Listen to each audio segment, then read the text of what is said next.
क्या आपके mood swings बहुत ज्यादा होते हैं? क्या हर छोटी चीज आपको डिप्रेस कर देती है? आपको हर चीज एक मेंटल ट्रॉमा की तरह लगती है? क्या आपकी भी मेंटल हेल्थ अच्छी नहीं है? एंजाइटी, ओवर थिंकिंग, हर बात पर करते रहते हो आप? क्या यही सारी दिक्कतों से आप जूझ रहे हो? क्या आपके इसी नेचर की वजह से लोगों ने आपको बुलाना बंद कर दिया है? सोशल सर्कल से बाहर होते जा रहे हो, दोस्त यार आपको पूछते नहीं हैं, घर वाले आपको पसंद नहीं कर रहे हैं? क्या ऐसा आपका नेचर बन गया है? क्या सच में कमी आपके अंदर ही है? तो आज की इस वीडियो में हम बात करने वाले हैं आपके मन, आपके मूड के कारक के बारे में। हम इस वीडियो के अंदर जानेंगे क्या आपका चंद्रमा अच्छा है या आपका चंद्रमा बुरा है। क्या ये चंद्रमा आपको mental anxiety, depression, sleeping disorder ये सारी दिक्कतें देता है, या ये चंद्रमा आपको हैप्पी रखता है, आपकी चीजों को स्मूथ वे में चलाता है? क्या आपकी इस चंद्रमा की वजह से आप सच में ज्यादा दुखी हो या सिर्फ आपको लगता है कि आप दुखी हो? आज की इस वीडियो में आप जानोगे 12 के 12 हाउसेस के अंदर कि आखिर ये चंद्रमा कैसे रिजल्ट देता है। और आप टेंशन मत लेना, कैसे आपको चेक करना है आपका चंद्रमा कौन से हाउस के अंदर है, आपको इस वीडियो में सब कुछ पता चलेगा। ओम सोमाय नमः। तो आगे बढ़ने से पहले मैं आपको बताना चाहता हूं, मेरा नाम है युवराज, आप देख रहे हैं युवर्स। मैं पिछले 5 साल से एस्ट्रोलॉजी के करियर के अंदर हूं। मैं एक एस्ट्रोलॉजर, एक न्यूमरोलॉजिस्ट, एक वास्तु कंसल्टेंट और अब एक यंत्र स्पेशलिस्ट भी हूं। और 5000 से ज्यादा क्लाइंट्स को मैं अभी तक सर्व कर चुका हूं और काफी हैप्पी रिजल्ट्स लोगों को मिले हैं। अगर आप भी उनमें से एक बनना चाहते हैं तो डिस्क्रिप्शन और कॉमेंट बॉक्स आप चेक कर सकते हैं, मैंने वहां पर आपको टीम के कॉन्टेक्ट प्रोवाइड कर दिए हैं। तो आगे बढ़ने से पहले चेक करते हैं कि आखिर आपका चंद्रमा कहाँ बैठा है, इसे कैसे चेक करना है और आखिर चंद्रमा इतना इंपॉर्टेंट क्यों है। तो सबसे पहले थोड़ा सा बेसिक को समझते हैं। मून को हर कोई देख सकता है, सन को हर कोई देख सकता है। जीते जी अगर कोई पूछे कि कौन सी देवी देवता है जिन्हें आप देख सकते हो, तो एक तो चंद्रमा है, एक सूर्य देव है। लेकिन दोनों में डिफरेंस क्या है? सूर्य रोज उसी टाइम पे उगता है, रोज उसी टाइम पे ढल जाता है। थोड़ा सर्दी और गर्मी के अंदर टाइम शिफ्ट हो सकता है, लेकिन जो उसकी इंटेंसिटी है वो पूरा उगता है, पूरा ढल जाता है। लेकिन चंद्रमा ऐसा नहीं है। कभी आपको चंद्रमा दिखाई ही नहीं देता, कभी आधा दिखता है, कभी आधे का आधा दिखता है, कभी आधे से ज्यादा दिखता है, कभी पूरा दिखता है, कभी रोशनी ज्यादा दिखती है, कभी रोशनी कम दिखती है। तो चंद्रमा की एक्चुअली जो चीज है ना, वही हमारी पूरी की पूरी कुंडली में सारे प्लैनेट्स के ऊपर असर डालती है, हमारे ऊपर असर डालती है, हमारे माइंड की स्टेबिलिटी पे असर डालती है। तो चंद्रमा 2.5 दिन एक राशि के अंदर रहता है। एक्चुअली 2.5 भी नहीं रहता, 2.5 से भी थोड़ा कम है। एग्जैक्ट अब घंटों में तो मैं कैलकुलेट नहीं करके बता सकता आपको। अब सोचो 2.5 दिन आपके लिए अच्छे हैं। अब सोचो किसी गलत राशि में चला गया या फिर किसी गलत हाउस के अंदर आ गया कुंडली में, तो अब वही चंद्रमा आपको खराब कर देगा। तो 2.5 दिन अच्छा, फिर 2.5 दिन बुरा, फिर 2.5 दिन अच्छा, फिर 2.5 दिन बुरा। या फिर लगातार 2 राशि अच्छी आ गई तो 5 दिन अच्छे, फिर लगातार 2 राशि बुरी आ गई तो फिर 5 दिन खराब। ये जो हफ्ते के अंदर ही प्रेडिक्शंस चेंज होती है ना, जिन्हें वीकली हॉरोस्कोप बोलते हैं, वो यहाँ से देखी जाती है। चंद्रमा सबसे बड़ा कारक होता है इस चीज का। अब इसे चेक कैसे करना है? चंद्रमा 2 जगह से देखा जाएगा, मेरी बात ध्यान रखना, 2 भी नहीं 3 जगह से देखा जाएगा। आप किसी भी सॉफ्टवेयर में जाके अपनी डेट ऑफ बर्थ, टाइम को डालो, अपनी प्लेस को डालो, वहां पे आपको सारे प्लैनेट्स की पोजीशन आ जाती है। जब आप डिटेल्स वगैरह डालोगे तो कुछ आपको ऐसी कुंडली दिखेगी। अब यहाँ पे आपको 3 चीजें चेक करनी है। एक होती है चलित कुंडली, एक होती है हमारी नॉर्मल कुंडली, और एक हमें चेक करना है चंद्र चार्ट, चंद्रमा यानी मून का चार्ट। अब आप कहोगे 3 चार्ट क्यों? सबसे पहले आपको लग्न कुंडली में देखना है मेरा चंद्रमा किस हाउस में बैठा है। एक तो आप मेरी बात को उससे रिलेट करोगे। एक आपको चेक करना है चलित कुंडली। चलित कुंडली में आपका जो चंद्रमा है वो कहाँ बैठा है। अगर वो आपके ओरिजिनल चार्ट, जो भी आपका लग्न चार्ट है उसमें और चलित में सेम जगह बैठा है तो बहुत अच्छी बात है। अदरवाइज अगर चलित में वो कहीं भी ऊपर नीचे हो रहा है, तो अब आपको मेरी चीजों को, इस वीडियो को उस हाउस के अंदर भी देखना जो चलित में चेंज हो गया, जो आपका लग्न चार्ट के अंदर है वहां पर भी देखना, वहां पे मून का किस हाउस में है वो भी आप रिलेट करोगे। और सबसे कमाल की चीज, मेरी सारी वीडियोस जाके देखना, उसके अंदर ना मैंने आपको हर वीडियो भी जो जो मैंने प्लैनेट्स की बनाई है उन सब के अंदर एक चीज मैंने कॉमन बताई है कि आपका रिलेशनशिप कैसा होगा, आप कैसे होगे, आपका नेचर कैसा होगा, आप क्या सोचते होगे। वो सारी चीज ना जब आप चंद्र चार्ट के अंदर देखोगे, तो चंद्रमा चार्ट का मतलब होता है आपकी जो भी राशि है, चंद्रमा जहां बैठता है वो राशि हमारी अपनी राशि हो जाती है। तो वही राशि से शुरू होगा आपका चार्ट। फॉर एग्जाम्पल लग्न चार्ट आपका 3 नंबर से शुरू होता है, मान के चलते हैं, यानी जेमिनी से शुरू होता है, तो वहां से 3, 4, 5, 6 करते करते एंटी क्लॉकवाइज चलेगा। लेकिन मान के चलते हैं कि आपके लग्न चार्ट के अंदर 9 नंबर के अंदर चंद्रमा बैठा हुआ था, यानी धनु राशि के अंदर, सैगिटोरस के अंदर। जब आप चंद्रमा का चार्ट खोलोगे, चंद्र चार्ट खोलोगे, मून चार्ट खोलोगे, तो वहां पे काउंटिंग 9 से शुरू होगी। वहां पे जो आपका लग्न, नहीं कहूंगा लग्न वर्ड नहीं होता, लेकिन आपकी अंडरस्टैंडिंग के लिए बता रहा हूं कि आप इसी से समझ लो, जो आपका लग्न लॉर्ड है वो वहां पे 9 हो जाएगा, यानी आपका चंद्र लॉर्ड जो हो गया वो 9 है, वहां से वो चार्ट शुरू होगा। अब ये क्यों देखना है? अगर आपके चंद्र चार्ट के अंदर आपके प्लैनेट 6, 8, 12 या फिर कभी कभी मैं कहूं कि कोई अच्छा प्लैनेट 3 में भी बैठ गया, या कोई बुरा प्लैनेट के साथ कोई प्रभाव आ रहा है, तो अब आपको ना उस प्लैनेट से रिलेटेड जो मानसिक दिक्कतें हैं आपको वो मिलेंगी। तो ये वीडियो इतना इजी नहीं है जितना आप सोच रहे हो। आपको आपका कौन से हाउस के अंदर चंद्रमा बैठा है इससे तो आपको पता चलेगा कि चंद्रमा अच्छा है या बुरा है, लेकिन आपको मानसिक तनाव कौन से प्लैनेट की वजह से आ रहा है वो आपको चंद्र चार्ट देखना पड़ेगा। चंद्र चार्ट देखने के बाद आपको ये चीज क्लियर हो जाएगी, ये चीज समझ में आएगी कि आखिर मुझे जुपिटर, लोग इतना अच्छा समझते हैं ना जुपिटर को, क्या मुझे जुपिटर 6th हाउस में बैठ के तो परेशान नहीं कर रहा? क्या मेरे को जुपिटर के थॉट प्रोसेस तो नहीं परेशान करते? उस प्लैनेट से जुड़े हुए जितने भी मानसिक तनाव है आपको वो देखने को मिलेंगे। जुपिटर, हमारे जितने भी गुरु होते हैं वो होते हैं, अगर आपकी एज छोटी है तो स्कूल के अंदर आपके टीचर्स आपको मेंटल ट्रॉमा देते होंगे, ज़्यादा होमवर्क आपको देते होंगे, ज़्यादा चीज़ों में परेशान आपको करते होंगे, जल्दी से पढ़ाई समझ नहीं आती होगी। लेकिन आपके लग्न चार्ट में तो 5th हाउस अच्छा था, तो यहाँ पे 5th हाउस की वजह से आपके मार्क्स तो ओवरऑल अच्छे आ जाएंगे, लेकिन जो मेंटल ट्रॉमा था वो जुपिटर चंद्र चार्ट के अंदर आपको दे रहा था। तो दोनों में डिफरेंस आपको समझ में आया? ओवरऑल होगा वही जो लग्न के अंदर है, लेकिन क्या चीज आपको मानसिक तनाव दे रही है वो चंद्र चार्ट बताता है। तो उम्मीद है आपको ये बेसिक्स क्लियर हुए होंगे कि आपको आखिर आपने चंद्रमा को चेक कहाँ कहाँ करना है। अब हम कुंडली में आगे बढ़ेंगे। आगे बढ़ने से पहले मैं आपको बताना चाहता हूं कि कुंडली में बिल्कुल बेसिक के लिए ये होता है 1st हाउस, ये होता है 5th हाउस, ये होता है 7th हाउस, ये होता है 8th हाउस, ये होता है 3rd हाउस, ये होता है 12th हाउस। और हाउसेस पूरी कुंडली में आपके मेरे इस दुनिया में सबके सेम रहेंगे, लेकिन इन हाउसेस में जो नंबर अलग अलग होता है ये राशि का नंबर होता है। और इस दुनिया में राशि का नंबर हर एक की कुंडली में आपको अलग मिलेगा। मे भी हो सकता है आपके घर में आपके फादर, आपकी मदर किसी का सेम हो जाए कोइंसिडेंटली, पर ज्यादातर केसेस में अलग ही देखने को मिलता है। कौन सी राशि का कौन मालिक है, किस राशि का क्या नाम है, हिंदी में इंग्लिश में सब कुछ आपको भी स्क्रीन पे दिख रहा होगा, आप यहाँ से चेक कर सकते हो। इसका स्क्रीनशॉट लेके रख लो, आपको आगे काम भी आएगा। तो बिना देरी के शुरू करते हैं वीडियो को। हमारे moon in 1st house. 1st house हम खुद होते हैं, 1st हाउस हमारे बात करने का तरीका, 1st हाउस हमारा फिजिकल अपीयरेंस, 1st हाउस हमारी बहुत चीजों को दर्शाता है। ये मैंने ऊपर ऊपर से आपको बताया। चंद्रमा के केस में ये भी है कि 1st हाउस हमारा कैश फ्लो भी बन जाता है। अब आप एक चीज खुद सोचो, अगर चंद्रमा 1st हाउस के अंदर बैठा है और अगर आप एक फीमेल हो, तो वो कहावत बनी थी ना, ये चांद सा रोशन चेहरा, ये चांद सा तेरी आंखें, चांद से बाहर, ये वो। तो ओवरऑल ऐसे लोगों का थोड़ा सा राउंड फेस होगा, बहुत एक चमकता हुआ फेस होगा। देखो मेरी बात समझना, आप यहाँ पे कलर कॉम्प्लेक्शन को समझ लेते हो। कलर कॉम्प्लेक्शन का मतलब चमकना नहीं होता। कुछ लोग थोड़े से ब्राउनिश ब्लैकिश टोन होने के बाद भी बहुत अट्रैक्टिव होते हैं, उनके चेहरे पे चमक होती है, एक तेज होता है। खाली गोरे लोग ही नहीं चमकते, तो आपके चेहरे पे एक चमक होगी। ये कहने का मतलब है मेरा, आपकी जो पर्सनैलिटी है वो थोड़ी सी ज्यादा इमोशनल होगी, एग्रेसिव नहीं हो आप ज्यादा, बाकी मार्क्स पे डिपेंड करता है। लेकिन जनरली अगर यहाँ पे मून अकेला बैठा है तो आप एग्रेसिव एक तो कम होते हो, दिल से ज्यादा सोचते हो, दिमाग से नहीं सोचते हो, इमोशनल पर्सनैलिटी ज्यादा हो। Study is directly connected to life की ग्रोथ। आप अगर चाहते हो कि ग्रोथ होती रहे, मैं पैसा कमाता रहूं या कमाती रहूं, तो आप कुछ ना कुछ नया सीखते रहो, उसे अपने काम में इंप्लीमेंट करते रहो, आपकी वृद्धि होती चली जाएगी। मम्मी के घर की साइड से और मम्मी से ज्यादा बनती होगी, ममास बॉय या ममास गर्ल हो गए आप, और ज्यादातर मम्मी की ही सुनते होगे, और मम्मी से एक अच्छे लेवल का अटैचमेंट, प्यार भी होगा। बस एक छोटी सी यहाँ पे दिक्कत है कि ऐसे लोगों का ना ब्लेमिंग नेचर बन जाता है। आप हर चीज पे ना दूसरों को ब्लेम करोगे, मेरी किस्मत ही ऐसी है, मुझे टाइम से ये सब मिल जाता तो ऐसा मैं ना होता या ना होती,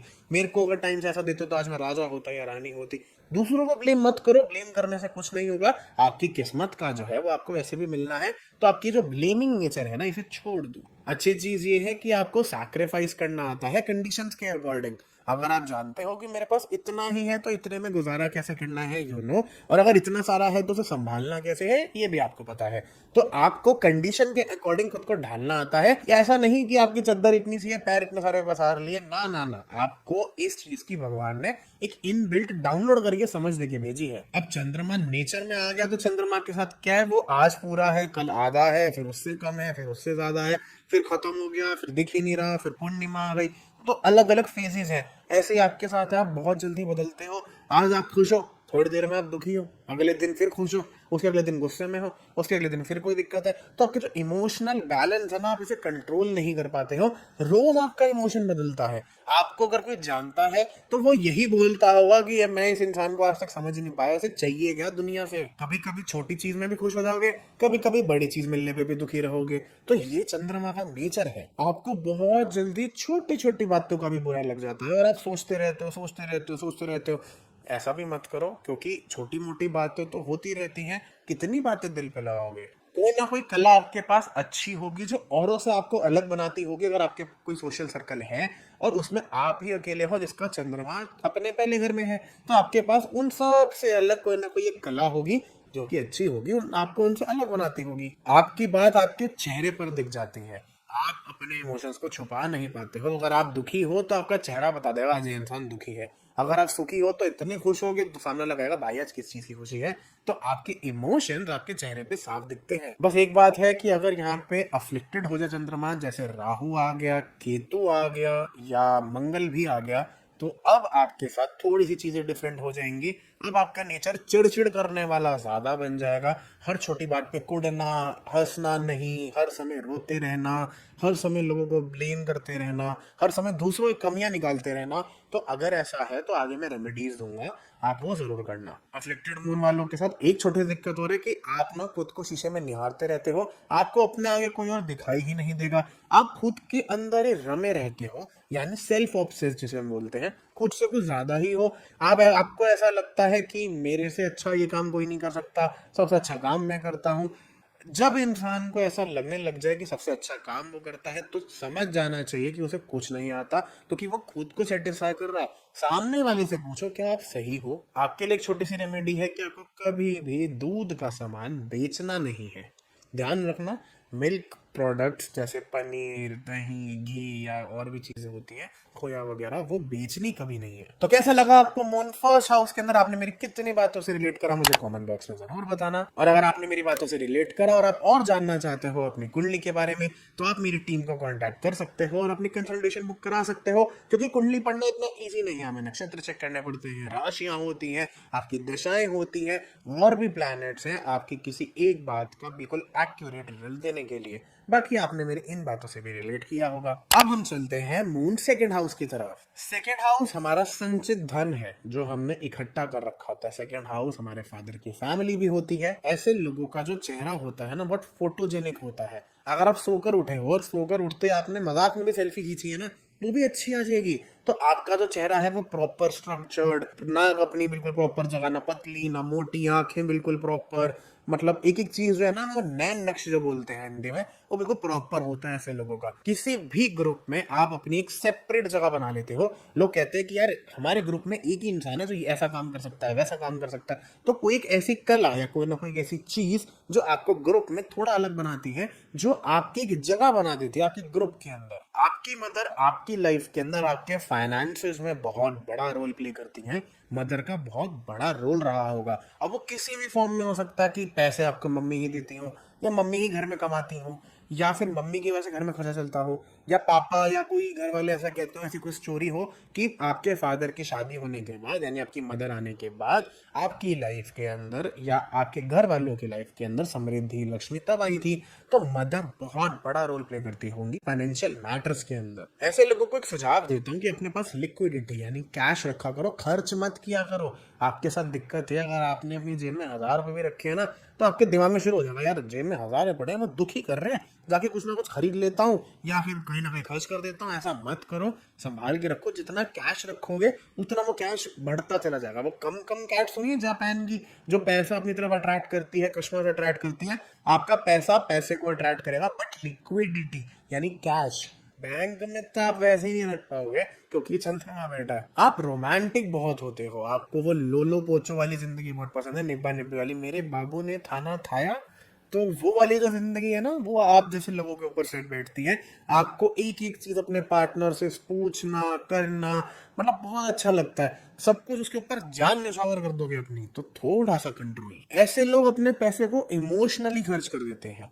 मतलब किसी ने कहा कि यार ये चीज में ना दिल को छू लिया, बहुत अच्छी है, जाके खरीद के ले आओगे आप। वो आपके दिल को छुए ना, उसमें कोई फर्क नहीं पड़ता, आप ले लोगे। मेरा ना मन था वो लेने का, तो भी ले लोगे। अरे मन को कंट्रोल करो, तभी तो पैसा बचेगा। एक चीज लेकिन और बहुत अच्छी है कि पैसा आता जाता रहता है। चंद्रमा है ना, घट रहा है बढ़ रहा है, घट रहा है बढ़ रहा है, तो आपकी जिंदगी में बिना पैसों के कभी नहीं रहोगे। ये बहुत अच्छी चीज है। लेकिन बहुत सारा इकट्ठा भी नहीं कर पाओगे, क्योंकि ये आ रहा है जा रहा है, आ रहा है जा रहा है। ऐसे लोगों की वाणी बहुत सॉफ्ट होती है, क्योंकि सेकंड हाउस हमारी वाणी का घर होता है। हमारा बोलने का तरीका, हमारी टोन बोल सकते हो आप, बहुत सॉफ्ट टोन होती है। यूजुअली ऐसे लोगों को ना कोई भाई या बहन जरूर होता है। ये सिंगल चाइल्ड नहीं होते हैं। सेकंड हाउस का चंद्रमा ये भी बताता है। अगर ये मून अफ्लिक्टेड है, शनि, राहु, केतु, मंगल, इन चारों में से कोई भी यहाँ बैठ गया है या किसी ने भी दृष्टि डाल दी है, तो ऐसे लोगों को गैस से संबंधित दिक्कत रहेगी। क्यों? उसकी वजह आप कुछ भी खा लोगे, क्योंकि ईटिंग हैबिट्स भी सेकंड हाउस होता है। आपकी जो ईटिंग हैबिट्स है ना, वो बदल जाएंगी। आपको चाइनीज खाना पसंद होगा, आड़ कबाड़ खाना पसंद होगा, जिस वजह से पेट में दिक्कतें रहेंगी। अगर मैं गैस हटा दूं तो पेट से संबंधित दिक्कत कुछ ना कुछ चलती रहेगी। और अभी मैंने बताया था कि आपका जो प्रॉपर स्ट्रक्चर्ड होता है चेहरा, अब उसके ऊपर कोई दाग आ जाएगा, मोल आ जाएगा, दाने रहेंगे हर समय, कोई ना कोई प्रॉब्लम चेहरे पे भी चलती रहेगी।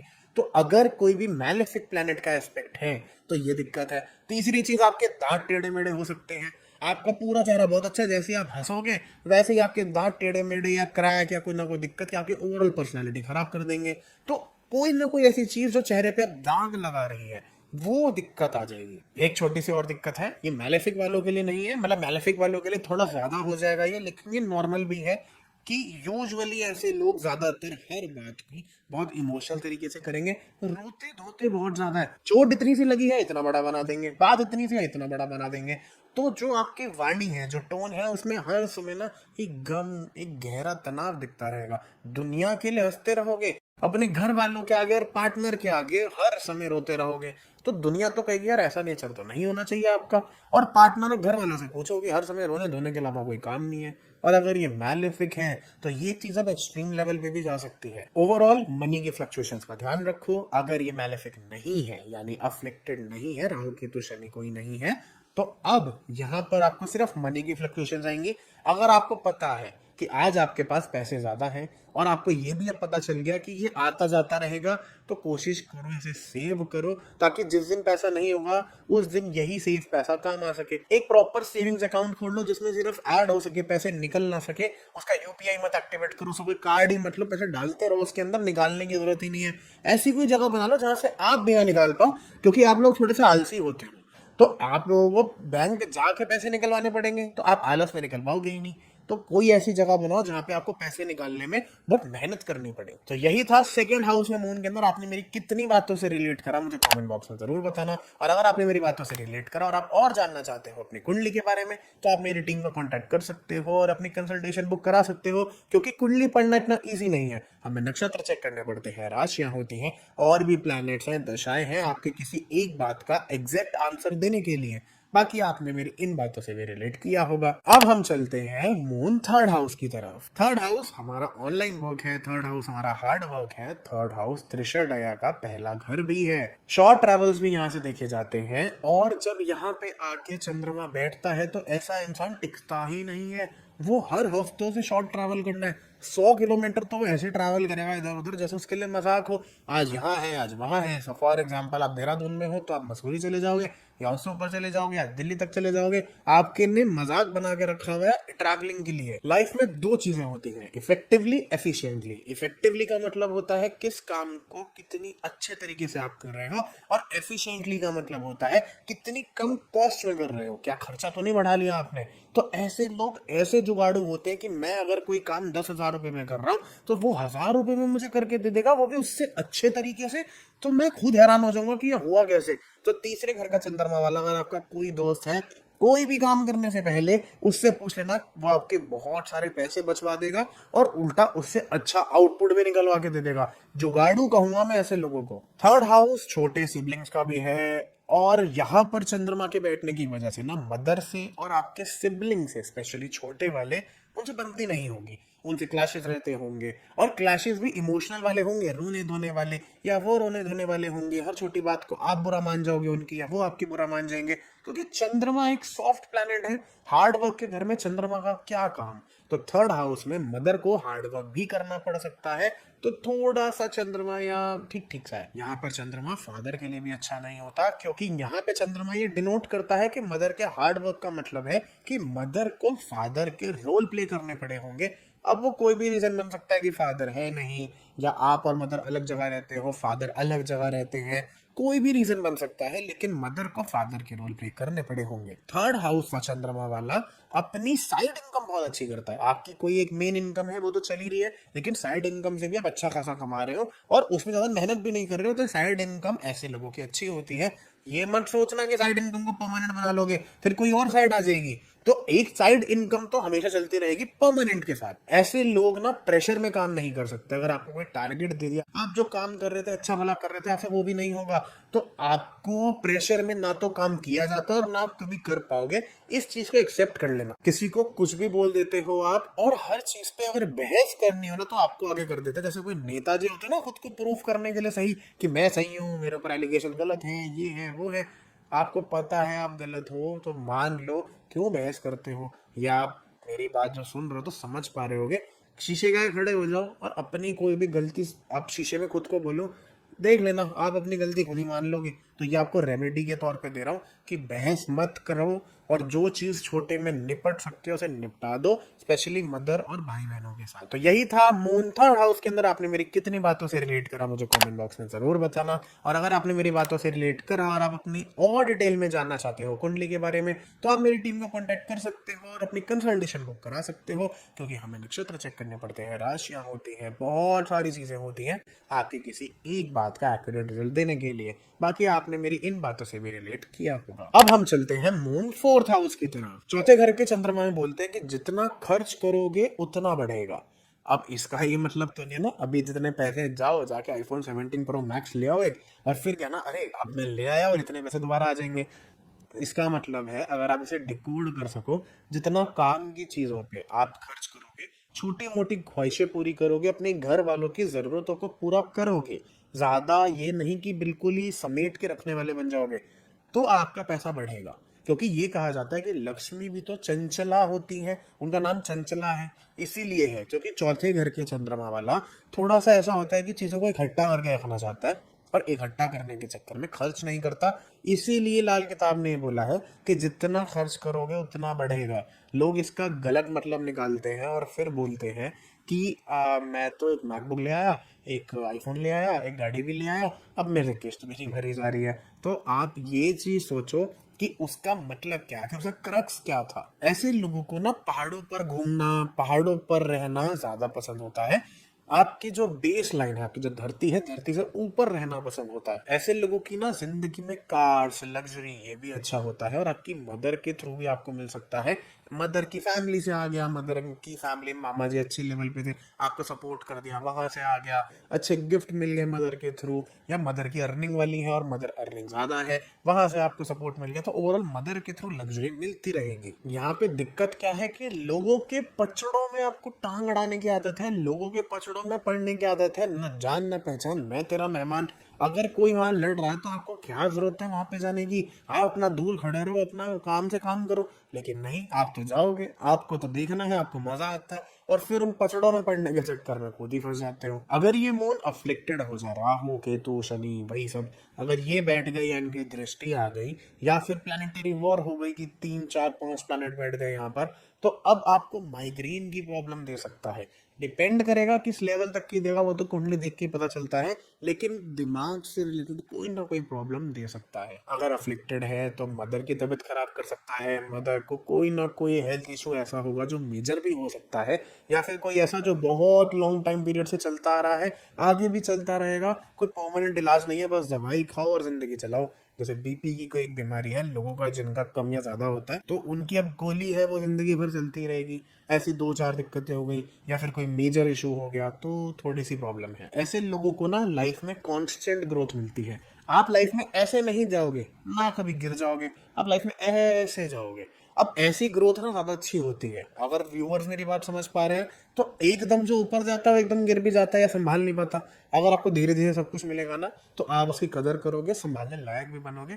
एकदम से तो रातों रात कुछ नहीं होने वाला, लेकिन मिलता है। ऐसे लोगों में प्रॉब्लम क्या है कि ये बहुत जल्दी ना दूसरों से अटैच हो जाते हैं और फिर वही दूसरे वाला इनका काट के चला जाता है। ये मतलब इमोशनली हर्ट कर देता है। यहाँ पे भी प्रॉब्लम है, सबके साथ अटैच मत हो। ये कलयुग है और दुनिया तो बनी ही फायदा उठाने के लिए है। आप घर से ज्यादा अटैच रहते हो। अगर अफ्लिक्टेड है चंद्रमा तो आपको अपना घर भी छोड़ना पड़ सकता है, और अच्छे के लिए नहीं, वो बुरे के लिए भी हो सकता है। अब ये मोक्ष त्रिकोण का पहला घर भी है, तो ना लोग आपको इमोशनलेस समझेंगे। आपके अंदर इमोशंस है लेकिन आप एक्सप्रेस नहीं कर पाओगे इमोशंस को। आप प्यार करते हो पर उसका इजहार ही नहीं कर पा रहे हो। सामने वाला सोचेगा यार ये तो इंसान है, पता नहीं क्या है, पत्थर दिल है। तो आपको इतना सब सुनने की वजह से ना सच में एक दिन इमोशनलेस हो जाओगे। क्योंकि मोक्ष त्रिकोण है ना, मोक्ष त्रिकोण का मतलब है कि यहाँ पे चंद्रमा आपको मोक्ष दिलाने आया है। तो जब सारे सांसारिक बंधन टूटते हैं तभी तो ऊपर वाला मिलता है। तो आपके अंदर एक बाय डिफॉल्ट नेचर होगा लेट इट गो का। आप अगर किसी मुसीबत में हो, आपसे कोई चीज नुकसान हो गया, कोई महंगी चीज थी या बहुत दिल के पास थी, आप 1 2 दिन तो रो सकते हो, लेकिन फिर आप उस चीज को छोड़ने की ताकत भी रखते हो और आगे बढ़ने की ताकत भी रखते हो। तो ये नेचर बहुत अच्छा होता है। एक चीज और बहुत अच्छी है कि ऐसे लोग चाहे जितने मर्जी गरीब हो जाएं, पर कभी भी बेसिक नीड्स की दिक्कत नहीं आती, जैसे रोटी, कपड़ा, मकान, दवाई वगैरह। तो ये चीजें तो जीवन भर आपको किसी आगे हाथ नहीं फैलाना पड़ेगा। हाँ, लग्जरी आइटम्स के लिए फैला रहे हो वो आपकी अपनी इच्छा है, लेकिन बेसिक चीजों के लिए हाथ नहीं फैलाना पड़ेगा। तो यही था चंद्रमा चौथे घर के अंदर। आपने मेरी कितनी बातों से रिलेट करा मुझे कमेंट बॉक्स में जरूर बताना। और अगर आपने मेरी बातों से रिलेट करा और आप और जानना चाहते हो अपनी कुंडली के बारे में, तो आप मेरी टीम को कांटेक्ट कर सकते हो और अपनी कंसल्टेशन बुक करा सकते हो। क्योंकि कुंडली पढ़ना इतना इजी नहीं है, हमें नक्षत्र चेक करना पड़ता है, राशियां होती है और भी प्लैनेट्स हैं आपकी किसी एक बात का एक्यूरेट रिजल्ट देने के लिए। बाकी आपने मेरी इन बातों से भी रिलेट किया होगा। अब हम चलते हैं मून 5th हाउस की तरफ। 5th हाउस हमारे पूर्व जन्म के कर्म होते हैं। 5th हाउस हमारे पितरों का स्थान भी होता है। 5th हाउस हमारे इष्ट देवता भी होते हैं। 5th हाउस हमारी एजुकेशन भी होती है। 5th हाउस से स्पोर्ट्स एक्टिविटी भी देखी जाती है। 5th हाउस हमारे बच्चों का घर भी होता है। अब इतना सब कुछ है 5वां घर। और कहीं ना कहीं 5th हाउस से आपके लव अफेयर्स, आप कितने रोमांटिक हो गए, ये भी देखा जाता है। ऐसे लोगों के पास डांसिंग, सिंगिंग, कोई ना कोई अच्छी आर्टिस्टिक क्रिएटिव स्किल होती है, जिसे आप मोनेटाइज भी कर सकते हो, यानी आप उससे पैसे भी कमा सकते हो। ये अच्छी चीज है क्योंकि स्पोर्ट्स एक्टिविटी भी नहीं होती, मैंने आपको बताया था। और अगर आपके अंदर है तो वो आप नहीं पहचान पाए हो तो आपके बच्चे पहचान लेंगे। आपके बच्चों के अंदर भी ये कला जा सकती है बाय डिफॉल्ट। अब बहुत सारे बच्चे उनमें से किसी एक में चले गए तो बात अलग है, बाकी कुंडली तो कुंडली डिपेंड करता है, लेकिन ये चीज बच्चों में भी देखने को मिल सकती है। ऐसे लोगों को पहाड़ और जंगल पसंद होते हैं।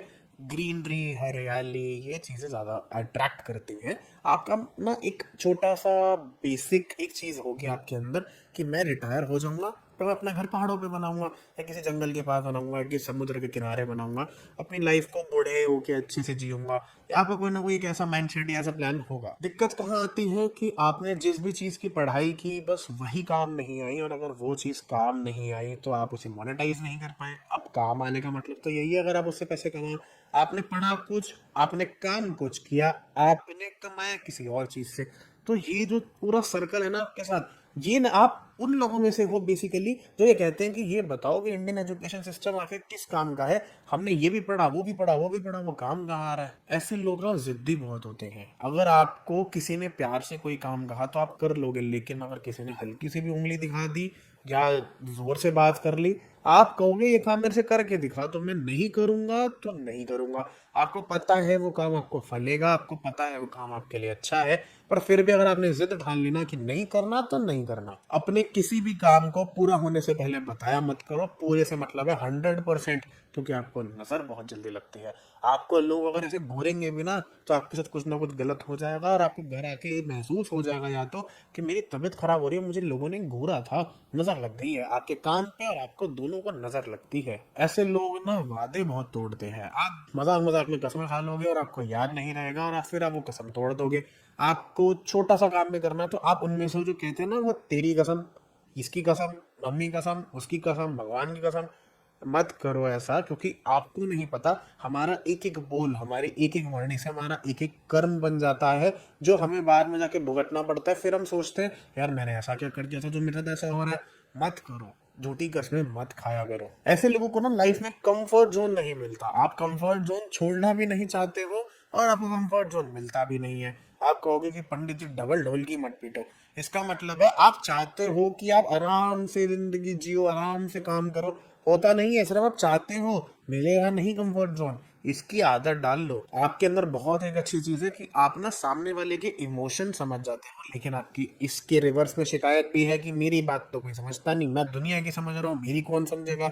आपका चाहे पार्टनर हो चाहे कोई भी, आपकी समझेगा ऊपर वाला। तो आप इस प्लेसमेंट से अपने मून की वजह से ऑकल साइन सीख सकते हो, वो भी अच्छे लेवल की, क्योंकि फिफ्थ हाउस एजुकेशन है। और यहाँ पर अगर आप लोगों के इमोशंस को समझ पा रहे हो, तो जो ऑकल साइंस है, कुंडली का काम है या पामिस है या न्यूमरोलॉजी है, एस्ट्रोलॉजी, कुछ भी, इसमें हमें सामने वाले का इमोशन ही तो समझना होता है। अगर यहाँ पे मून अफेक्टेड है तो अब जो मैंने चीजें कही हैं इसमें नेगेटिव नेगेटिव पकड़ लेना, पॉजिटिव चीजें कट जाएंगी, और रिलेशनशिप में इश्यूज थोड़ी ज्यादा रहेंगी। थोड़ा सा ध्यान रखना, हर चीज में कुड़कुड़ मत करना, अपने पार्टनर की कमियां मत निकालना, क्योंकि जो इश्यूज होंगे वो आपकी वजह से होंगे। एक रेमेडी दे रहा हूँ मैं आपको बहुत प्यारी। अगर आप लाइफ के अंदर कहीं भी स्टक हो जाओ तो बच्चों के साथ जाके मिला करो। आपके अपने बच्चे हैं उनके पास बैठो, अपने नहीं है, अगर अभी आपकी एज छोटी है तो आप किसी ऐसी जगह जाओ जहाँ पे बच्चों को कुछ डोनेट कर सको। आप बच्चों के लिए कुछ खाने के लिए ले जाओ, चिप्स ले जाओ या कोई ऐसी चीज ले जाओ जिससे बच्चों को खुशी मिले। थोड़ा टाइम बच्चों के साथ स्पेंड करो, आपकी चीजें बहुत ठीक होती चली जाएंगी। तो यही था मून फिफ्थ हाउस के अंदर। आपने मेरी कितनी बातों से रिलेट करा मुझे कमेंट बॉक्स में जरूर बताना। और अगर आपने मेरी बातों से रिलेट करा और आप और जानना चाहते हो अपनी कुंडली के बारे में, तो आप मेरी टीम का कॉन्टेक्ट कर सकते हो और अपनी कंसल्टेशन बुक करा सकते हो। क्योंकि कुंडली पढ़ना इतना ईजी नहीं है, हमें नक्षत्र चेक करने पड़ते हैं, राशियां होती हैं और भी प्लैनेट्स हैं आपकी किसी एक बात का एक्यूरेट रिजल्ट देने के लिए। बाकी आपने मेरी इन बातों से भी रिलेट किया होगा। अब हम चलते हैं कुंडली में सिक्स्थ हाउस की तरफ। सिक्स्थ हाउस त्रिषाढया का दूसरा घर है। सिक्स्थ हाउस आर का घर है। अब मैं हर वीडियो में ये बताता हूँ कि सिक्स्थ हाउस जो है वो रोग रेपो ऋण का घर है। सिक्स्थ हाउस चंद्रमा के लिए अच्छा नहीं है, मैं यही बता देता हूँ। अगर आप आगे कंटिन्यू करना चाहो तो ठीक है, पर मेरा आपको सच बताना फर्ज है। क्योंकि लोग मुझे कमेंट बॉक्स में बता बोलते हैं कि आप नेगेटिव बोलते हो, ये है वो है। आप प्लीज मेरे अगर सारे हाउसेस को देखोगे ना, तो अगर आपके लिए आपके हाउस के लिए कुछ नेगेटिव आया है तो उसी जो प्लैनेट है उससे मैंने कुछ ना कुछ पॉजिटिव भी बोला होगा किसी हाउस में। तो अब वो किस्मत कहो कि आपका वो प्लैनेट उस हाउस के अंदर है जो कि आपको नेगेटिव रिजल्ट दे रहा है। ये मेरे हाथ में नहीं है, मेरा काम आपको एजुकेट करना है। उस नेगेटिव चीज को पकड़ के कैसे पॉजिटिव में आप कन्वर्ट कर सकते हो, यही तो कुंडली का काम है। अगर आप जान जाओगे आपकी कोई चीज नेगेटिव है तो वो चीजें मत करो, या उस चीज की तरह अपने आप को अडाप्ट कर लो, जिससे आपके अंदर जो भी प्रॉब्लम्स आ रही है लाइफ के अंदर वो मिनिमाइज हो जाए। खत्म तो कोई नहीं कर सकता, मैं भी नहीं आपकी प्रॉब्लम खत्म करा सकता, वरना मैं तो भगवान बन जाऊंगा। तो आपकी चीजों को आपको ढालना सिखा सकता हूँ मैं। तो ऐसे लोगों के जो दोस्त होते हैं वही दुश्मन बन जाते हैं, और जो आप जिनको दुश्मन समझते हो कभी कभी वही आपकी हेल्प करके आपके दोस्त बन जाते हैं। यही तो चंद्रमा है, कभी घट रहा है, कभी बढ़ रहा है, कभी बदल रहा है, कभी कुछ कभी कुछ। तो आपके जो दोस्त हैं वो आपका फायदा उठा सकते हैं, ध्यान रखना, क्या पता उठा भी रहे हो। ऐसे लोगों को घर का सुख नहीं मिल पाता, घर से बार बार इन्हें जाना पड़ता है। इनकी जो जॉब है ना वो स्विच होती चली जाती है और वो सिटी टू सिटी चेंज होती है। आप अभी आए हो, आपने अपनी चीजों को भी सेटल करना शुरू किया था सिटी में, 6-8 महीने बीतते हैं और आपको अगली सिटी जाना पड़ जाता है। आपके ट्रांसफर्स बहुत ज़्यादा होंगे, लेकिन एक चीज़ अच्छी है कि ये चंद्रमा जॉब के अंदर आपको ना प्रमोशन अच्छी दिला देगा। तो अगर आप जॉब के अंदर हो, आपके ट्रांसफर्स होते हैं, तो ये चीज़ आपको समझ जानी चाहिए कि ये जब तक आप काम कर रहे हो तब तक ये चीज़ चलती रहेगी रिटायरमेंट तक। ऐसे लोग डिप्रेशन के पेशेंट हो सकते हैं, मेंटल एंजाइटी में खाती रहती है, स्लीपिंग की प्रॉब्लम रह सकती है, मदर को प्रॉब्लम रहती होगी, आपकी वाइफ तक को प्रॉब्लम रह सकती है, अगर मदर नहीं है तो सासू माँ को दिक्कत रह सकती है। तो ये चंद्रमा यहाँ पे आपको प्रॉब्लम ज्यादा देता है। मेरी तरफ से एक छोटी सी एडवाइस है कि अगर आपको कोई छोटी बीमारी भी दिख रही है ना, तब जाओ डॉक्टर के पास, उसे अभी के अभी ठीक कराओ। छोटी को बड़ी मत बनने दो, क्योंकि आपके साथ यहाँ पर चंद्रमा वाला दिक्कत है कि छोटी बीमारी बड़ी बन जाएगी, पता नहीं चलेगा, फिर कहोगे यार ये मेरे साथ क्या हो गया। तो अगर कोई भी बीमारी है, छोटी है, हाथों हाथ चेकअप कराओ, डॉक्टर के पास जाओ, आलस मत करो, अपनी चीजों को यहीं पे ठीक कर लो। मैं आपको यही समझाना चाह रहा था स्टार्टिंग में ही, जब मैंने इस हाउस की बात स्टार्ट करी थी। 6th हाउस मून वाले ना किसी हीलिंग प्रोफेशन से भी जुड़ सकते हैं, यानी आप कोई रेकी हीलर बन सकते हो, किसी हॉस्पिटल के साथ कनेक्ट हो सकते हो। मतलब डॉक्टर बनो ना बनो, क्योंकि डॉक्टर एक्चुअली 8th हाउस से देखा जाता है। कोई छोटे मोटे डॉक्टर बन सकते हो, या कोई साइड लाइन डॉक्टर बन सकते हो, या फिर किसी भी तरह से हीलिंग प्रोफेशन में कनेक्ट हो सकते हो। तो ये अगर आप करते हो ना, तब काफी चीजें ठीक हो जाएंगी। 6th हाउस क्या है? 6th हाउस हमारी सेवा है। सेवा का मतलब क्या होता है? जो भी चीज हम बॉडी से कर रहे हैं, हमारे हाथ पैरों का यूज हो रहा है, वो 6th हाउस है। तो आप पानी की सेवा क्या करो, मतलब आप किसी शिवलिंग के पास जाओ, शिवलिंग की सफाई कर दो। वो नहीं कर सकते हो तो किसी ऐसी संस्थान, अगर आप किसी गुरु को मानते हो तो उनके संस्थान में जाके पानी की सेवा कर सकते हो, बर्तन धो सकते हो। वो भी नहीं कर सकते, लोगों को पानी ही पिला दो। तो आप जितनी सेवा करोगे पानी से रिलेटेड, ये चंद्रमा आपको परेशान नहीं करेगा। आपकी आधी जिंदगी ना सामने वाले की कमियां ढूंढने में ही चली जाती है। आप सामने वाले की अच्छाई देखो ना देखो, उसकी कमी पहले देख लेते हो, और इस चक्कर में जितने लोग आपके अंदर हैं, आप उनकी कमियां गिनाते रहोगे। अरे आप खुद में तो देखो कितनी कमियां हैं, दूसरों की कमियां क्यों गिना रहे हो? आप खुद की कोई बात है जिस पे आपको लड़ना चाहिए, उस पे आप लड़ नहीं पाते हो, और इसकी जगह आपकी मम्मी आपके लिए लड़ने के लिए हर समय खड़ी रहती है। तो कभी कभी क्या होता है कि जिस बात पे आपको नहीं भी लड़ना था, आपकी मम्मी आपके बिहाफ पे उस बात पे लड़ जाएगी, और आपके जो रिलेशन है जिनसे वो लड़ रही हैं, वो खराब हो जाएंगे। तो कोशिश करो अपना स्टैंड खुद लेने की, लेकिन सही बात पर, गलत बात पर नहीं। आप जहाँ पर जॉब करते हो, वहां पर आप अपनी छोटी छोटी बातों से लोगों की बुरा मान जाते हो, हर्ट हो जाते हो, और आपका बॉस ऐसा सोचता है कि यार मैं ऐसे कुछ कहूँ भी या ना कहूँ, जिस वजह से आपका प्रमोशन रुक सकता है, उल्टा डिमोशन ही ना हो जाए कहीं, क्योंकि बॉस ये सोचता है कि यार मैं ऐसे कुछ कह तो पाता नहीं हूँ, ये सुनता मेरी है नहीं, बुरा ऐसे लग जाता है, ये दोनों दोनों लग जाता है। तो आपको अपनी ये चीज सुधारनी पड़ेगी। कोल्ड कफ, शरीर का ठंडा रहना, या फिर ठंड से जुड़ी कोई भी बीमारी आपकी बॉडी के अंदर हो सकती है। आप प्लीज चेकअप जरूर कराना अपनी बॉडी का, आपको शायद इस चीज का पता चल जाए। अगर ये अफेक्टेड है ज्यादा, यहाँ पे प्रॉब्लम ज्यादा आ जाए, जैसे ये नीच का हो जाए, या मेलेफिक प्लैनेट्स के एस्पेक्ट आ जाए, या मेलेफिक प्लैनेट साथ बैठ जाए, तो अब ये लोन्स की प्रॉब्लम भी दे देगा। एक लोन से छूटा हुआ दूसरा, दूसरे से तीसरा, लोन्स इकट्ठे करने की वजह से किसी एसेट को बेचना पड़ सकता है आपके लोन उतारने के लिए। तो लोन मत लेना। होता क्या है ना कि छठे घर के अंदर चंद्रमा को चंद्र ग्रहण बोला जाता है, क्योंकि ये ना केतु का पक्का घर है, और केतु ही वो प्लैनेट है जो चंद्रमा पे ग्रहण लगाता है। तो यहाँ पे नेचुरल चंद्र ग्रहण लग जाता है, जिस वजह से आपको ऐसा लगता है कि आपको तो इस लाइफ में कोई समझता ही नहीं है, और आपको अकेला रहना पसंद है। लेकिन कुछ दिनों बाद ऐसा लगता है कि यार मेरे को तो सब समझते हैं, सब कुछ अच्छा है, और आपको सबके साथ घुल मिल के रहना अच्छा लगता है। आप खुद ही कंफ्यूज हो कि आपको अकेला रहना है या सबके साथ रहना है। जब आप अकेले हो तो आप ये सोचोगे कि यार कोई मेरे साथ नहीं है। जब सब लोग आपके साथ है तो आप ये कहोगे मुझे अकेले रहना है। ऐसे लोग हर चीज से डिससेटिस्फाई रहते हैं। आपको कोई चीज चाहिए, वो आपको मिल गई, उसके बाद आप उससे डिससेटिस्फाई हो जाओगे कि अब मैं इसका क्या करूं। आपको जब तक नहीं मिली तब तक वो चीज चाहिए, जब मिल गई तो डिससेटिस्फाई भी हो गए। ऐसे तो जिंदगी नहीं चलेगी कि सब कुछ लेने के बाद भी अगर आप डिससेटिस्फाई ही रहने वाले हो। तो फिर आप खुद सोचो एक बार ठंडे दिमाग से कि आखिर उन चीजों का मतलब ही क्या है लाइफ में। तो 6th हाउस की रेमेडी में चंद्रमा की दे चुका हूँ, जिसके अंदर मैंने आपको कहा कि पानी के डोनेशन करो, पानी का दान करो, किसी भी अच्छी जगह पे जाके पानी के संबंधित सेवा करो।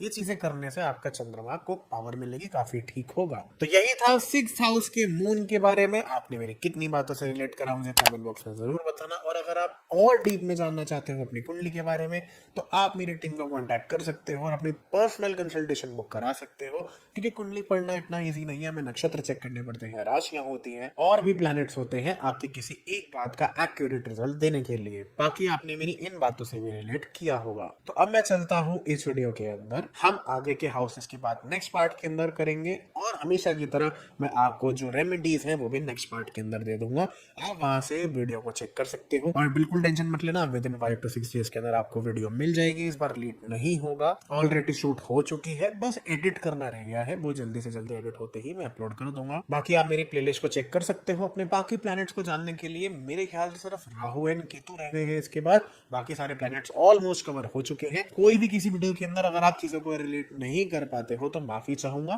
क्योंकि ये जनरल प्रेडिक्शंस हैं। तभी मैं बोलता हूँ कि पर्सनल प्रेडिक्शन और जनरल प्रेडिक्शंस में थोड़ा सा फर्क आ जाता है। यहाँ पर हमें दिमाग लगाए बोलना पड़ता है, जो बात हर कोई इंसान फील कर रहा होगा, जो भी हाउस उनका है किसी भी प्लैनेट का। तो अगर किसी बात से रिलेट नहीं कर पाते हो तो मैं माफी चाहूंगा, लेकिन पर्सनल कंसल्टेशन के अंदर आपको आपकी एक एक बात का एक्यूरेट रिजल्ट मिलता है। तो अगर आप मंगल के बारे में जानना चाहते हो तो आप लेफ्ट वीडियो देख सकते हो, और अगर आप बुध के बारे में जानना चाहते हो तो आप राइट वीडियो देख सकते हो। और क्या ये दोनों आपस में दुश्मन हैं, मैंने अच्छे से बताया है इन वीडियोस के अंदर। बाकी मिलेंगे इसी वीडियो के नेक्स्ट पार्ट के अंदर, तब तक के लिए जय श्री कृष्ण।